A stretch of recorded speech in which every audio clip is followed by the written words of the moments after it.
ఓం శ్రీ గురుభ్యో నమః.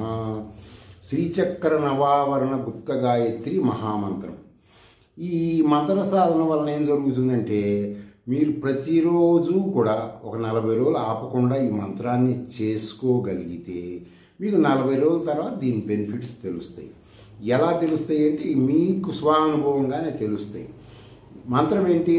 ఓం హ్రీం ఓం కయ్యేఈల ఐం హ్రీం ఐం చతురాననాయ విద్మహే ఐం క్లీం సౌః హసక హల క్లీం హ్రీం క్లీం వేదవక్త్రాయ ధీమహి ఐం ఈం ఔః సకల శ్రీం హ్రీం శ్రీం తన్నో బ్రహ్మ ప్రచోదయాత్. ఈ మంత్రాన్ని మీరు ఏదైనా నేను కృత్యాన్ని ప్రత్యంగిరా గురించి చెప్తున్నాను కదా, అలా ఈ మంత్రాన్ని మీకు ఏదైనా తీవ్రమైన చిక్కు ముళ్ళు ఉంటాం కానీ తీవ్ర సమస్యల్లో ఉన్నవాళ్ళు ఈ మంత్రాన్ని చేస్తూ ఒక కృత్యాన్ని కూడా చెప్తాను. అది మీకు ప్రత్యంగిరా రుక్కు పారాయణంలో ఉంటుంది.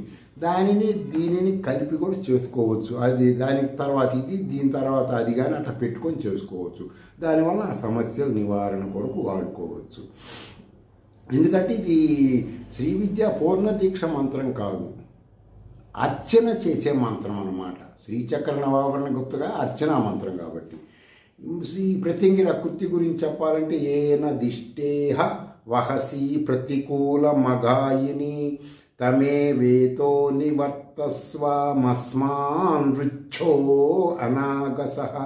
అంటే ఈ మంత్రం అర్థం ఏంటంటే ఇప్పుడు నా మీదకి ఎవరైనా నాకు సమస్యలు వస్తున్నాయి. ఇప్పుడు కొంతమందికి మాకు చేతబోళ్ళు చేశారండి, మా దయ్యాలు పట్టినాయండి, భూతాలు పట్టినాయండి అనే కొంతమంది తీవ్రమైన అనారోగ్యాలతో ఉండి మా ఇంటర్నల్గా వాళ్ళకి ఏమైనా జరిగింది ఫీలింగ్ ఉంటుంది. అప్పుడు ఇది చేయటం వల్ల ఏమవుతుందంటే ఒకవేళ ఎవరైనా ఇతనికి సంబంధించింది ఏదైనా చేసినా చూసినా ఏదైనా జరిగితే అలాంటివి నా మీదకి ఎవరు ఏం చేశారో ఈ మొత్తం నేను 40 రోజుల్లోపు నువ్వు వాళ్ళనే దహించు వెళ్ళి నా మీదకి పంపించారు కదా, నా కుటుంబం మీదకి నా మీదకి. నేను నీకు ఈ మంత్రం అర్థమేంటే అర్థం చెబుతున్నా.